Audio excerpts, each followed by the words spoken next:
Otep à tous, bienvenue sur la chaîne des panafricanistes par essence, par conviction et par excellence. Celle des citoyens qui émitent par nécessité et obligation de combat. Nous sommes une chaîne qui n'est guidée que par nos ancêtres et rien que par les ancêtres qui appartiennent à l'égrégore du monde noir. Par conséquent, nous ne croyons en aucun Dieu venu de l'étranger. Toutefois, cette vidéo n'est aucunement destinée à inciter à la haine ou à la violence, car nous menons un combat qui est d'abord et avant tout spirituel, intellectuel et démocratique.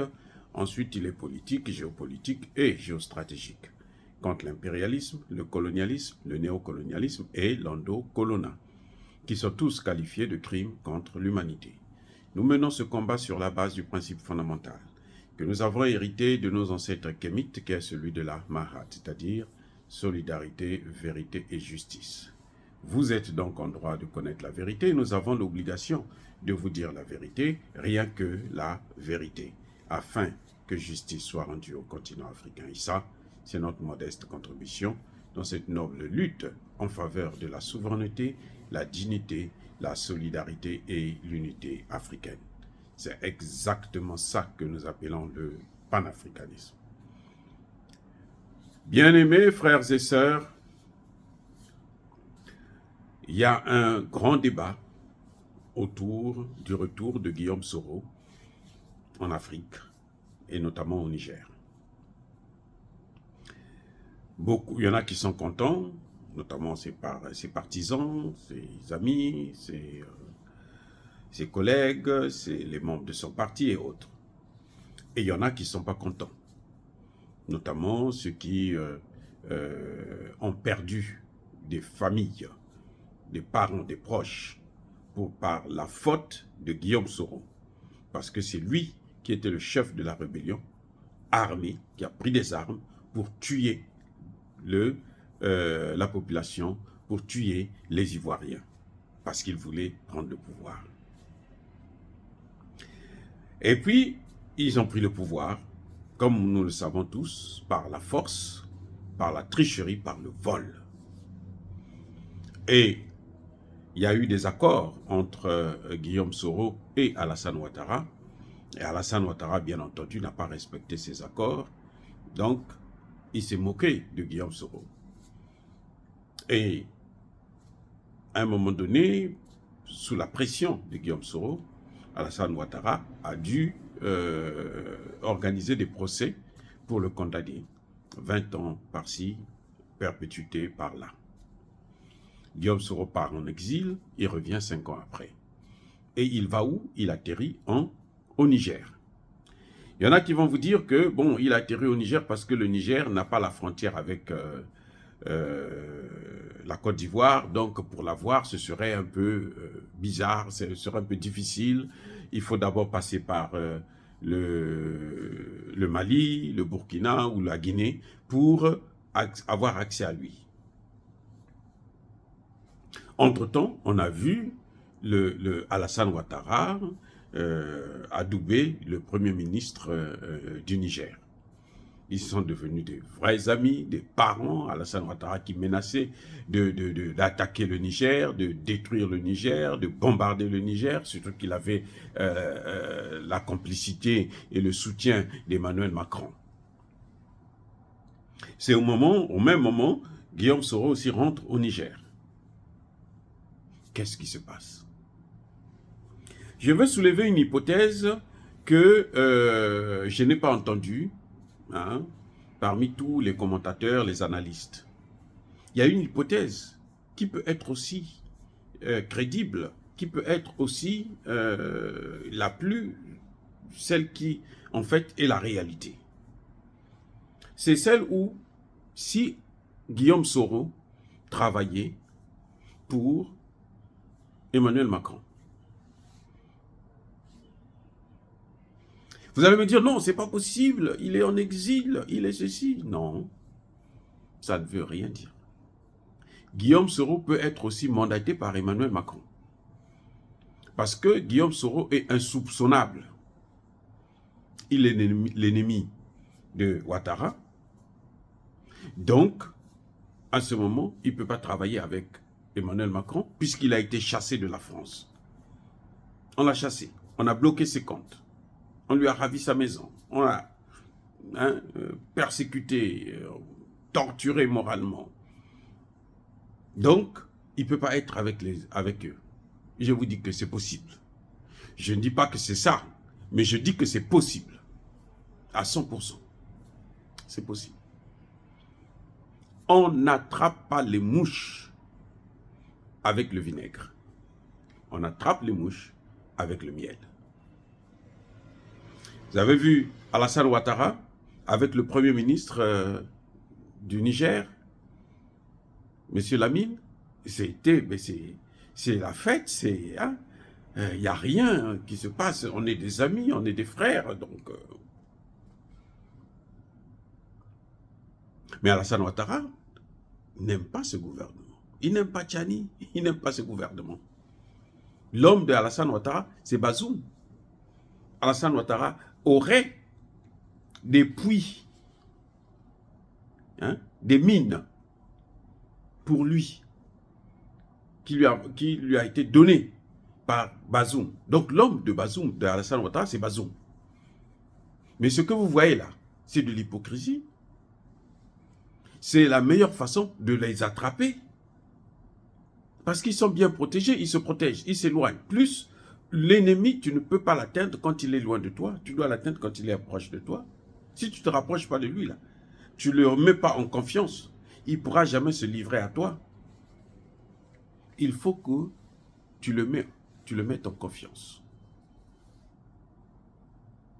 Donc, mais Guillaume Soro, donc, c'est quelqu'un c'est la personne la mieux placée pour infiltrer ce gouvernement, pour causer du tort à Tchani, y compris le tuer. Parce que ça, c'est exactement ce que Emmanuel Macron veut. C'est exactement ce que Alassane Ouattara veut. C'est exactement ce que Tinubu veut. C'est exactement ce que Patrice Talon veut. C'est exactement ce que Macky Sall veut. Il veut le tuer. Et pas que Tchani, hein. Le général Modi, parce que si Tchani, il tue Tchani, le général Modi peut prendre le pouvoir. Le général Toumba peut prendre le pouvoir. Donc, on peut les massacrer tous. Alassane Ouattara, c'est un spécialiste de la fiole. Il a empoisonné Ahmed Bakayoko. Il a empoisonné Gon Koulibaly. Et qui connaissait ce secret? Qui était dans le secret de Dieu? Mais c'est le même Guillaume Soro. Parce que c'est Guillaume Soro qui avait informé Ahmed Bakayoko qu'attention, il y a quelque chose qui est en train de se passer là qui est compliqué. Mais c'était déjà certainement trop tard. Et qui ne dit pas que lui-même, Guillaume Soro, a été empoisonné. On ne sait jamais. Donc, je pense que Guillaume Soro peut aussi continuer à travailler pour les Occidentaux. Pourquoi je dis ça? Mais parce que Guillaume Soro n'a pas parlé. Jusqu'aujourd'hui, Guillaume n'a pas parlé. Guillaume Soro ne nous a jamais dit qui finançait son mouvement. Lui, il sort de l'école. Il n'a pas terminé, il sort de l'école.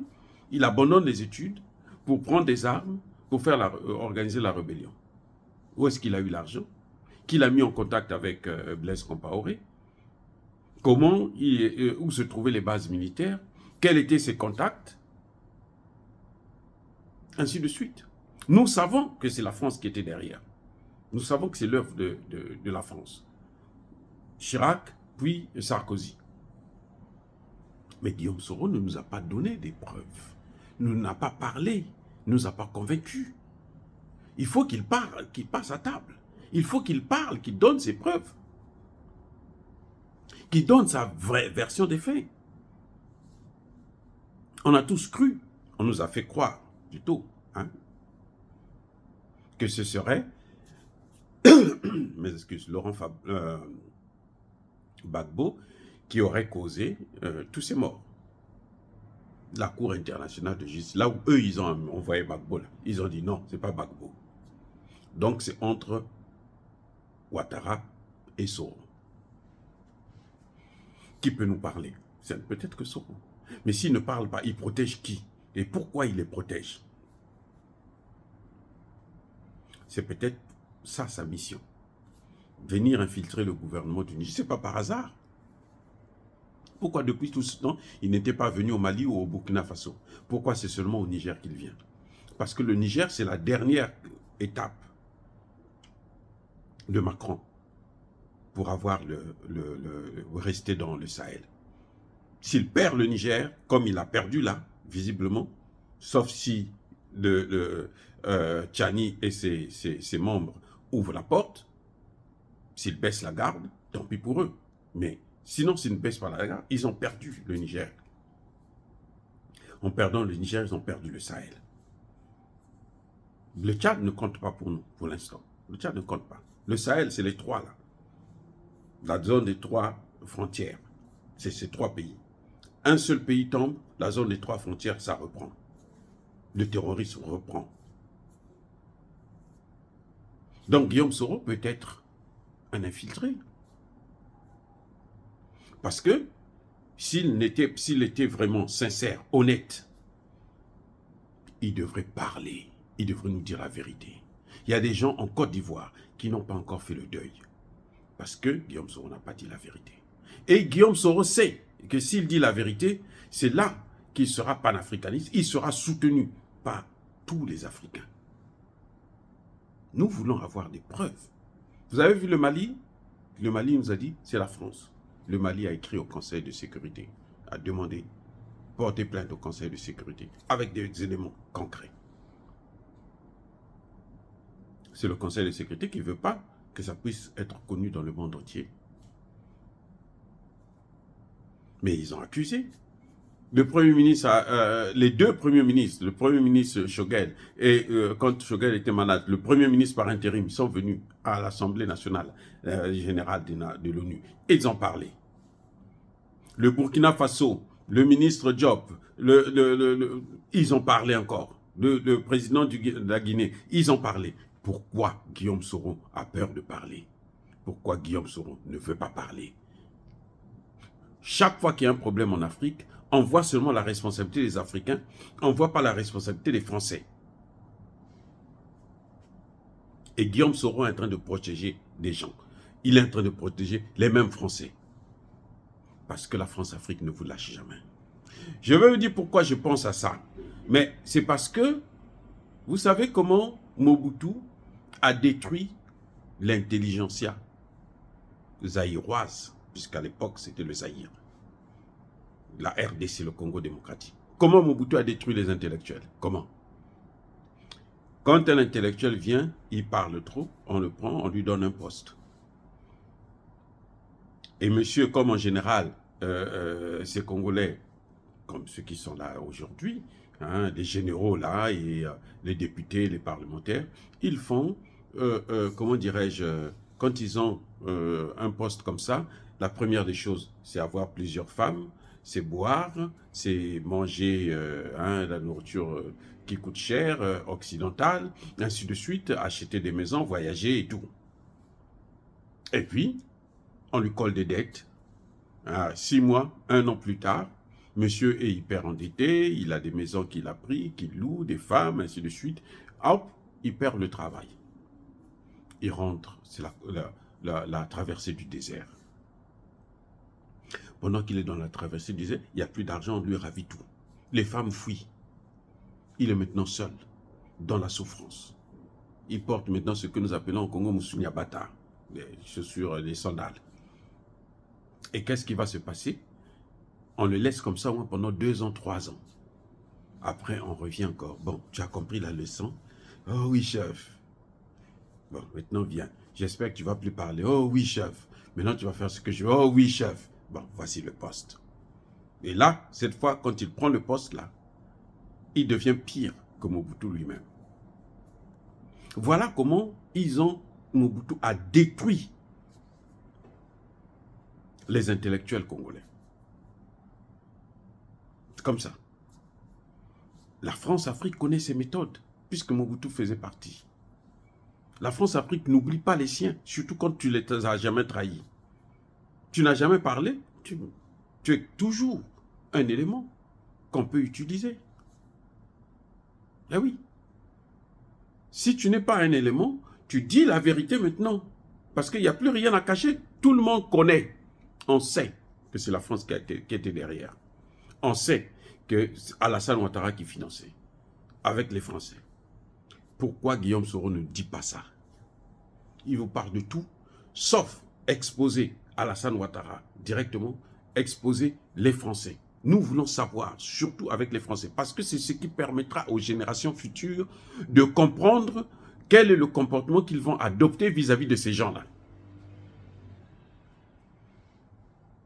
Si vous ne le faites pas, vous ne leur donnez pas les moyens de comprendre. Et ils peuvent tomber aussi dans le même piège. C'est pour ça que vous voyez les gens tout le temps, en ce moment, tout le temps, nos dirigeants, ils se font avoir par les mêmes choses, les mêmes fautes qu'ils commettent. Parce que ils n'ont pas des gens comme les Guillaume Soro pour leur dire la vérité. Eux, ceux qu'ils connaissent, qui les a financés. On comprendra maintenant qui est en train de financer le terrorisme dans le Sahel. C'est qui? C'est ça le problème. Tous, ils se taisent, ils cachent des informations. Y compris, vous voyez les chefs d'État qui sont là depuis 20 ans, 30 ans, 40 ans et autres, ils ne donnent pas l'information. Et on continue à les utiliser. Même s'ils essaient de faire quelques mouvements pour essayer de sortir, mais ils restent dedans dans le système. C'est le système. Donc Guillaume Soro, le fait de ne pas parler, de ne pas dire la vérité, parce que c'est la vérité qui libère. C'est écrit dans la Bible. Vous connaîtrez la vérité et la vérité vous affranchira. Moi, je dis que vous connaîtrez la vérité historique, celle de vos ancêtres kémites. Et vous allez comprendre les enjeux politiques, économiques, militaires, sécuritaires. Et qui va dire la vérité? Mais ce sont des gens comme ça qui ont travaillé avec eux. C'est à eux maintenant de venir dire, mais oh, mais nous voilà ce qui s'est passé. On a eu des conférences nationales qui n'ont pas marché. À cause de quoi? Parce qu'il n'y avait pas la vérité. Personne n'a dit la vérité. On a tous tapé à côté. Enfin, eux, ceux qui ont participé, moi, je n'ai pas participé à ces conférences. Ceux qui ont participé, ils ont tous tapé à côté. Ils passaient leur temps à insulter les chefs d'État. Mais le vrai problème, ce n'est pas les chefs d'État. Le vrai problème, c'est ceux qui tiennent nos chefs d'État. Nos chefs d'État, pour la plupart, ce sont des esclaves. Donc, si Guillaume Soro est sérieux, si Guillaume Soro est honnête, si Guillaume Soro n'est pas en mission, il doit parler, il doit dire la vérité maintenant. Dire cela, c'est inciter à la haine ou à la violence? Non. Il y a pas colère, veille, il y a malheur. Encore une fois de plus, bien aimés frères et sœurs, je persiste et je signe. Soyez bénis, abondamment bénis, par le Dieu des Kémites et par nos ancêtres angélisés. Mais que tous ceux qui persécutent le continent africain le pillent et le déstabilisent, qu'ils soient noirs, blancs, chinois, arabes, juifs, indiens, qui qu'ils soient punis, maudits, foudroyés, neutralisés, écrasés, effacés par ce Dieu des Kémites et par nos ancêtres angélisés. Vive l'Afrique éternelle, j'ai dit et j'assume.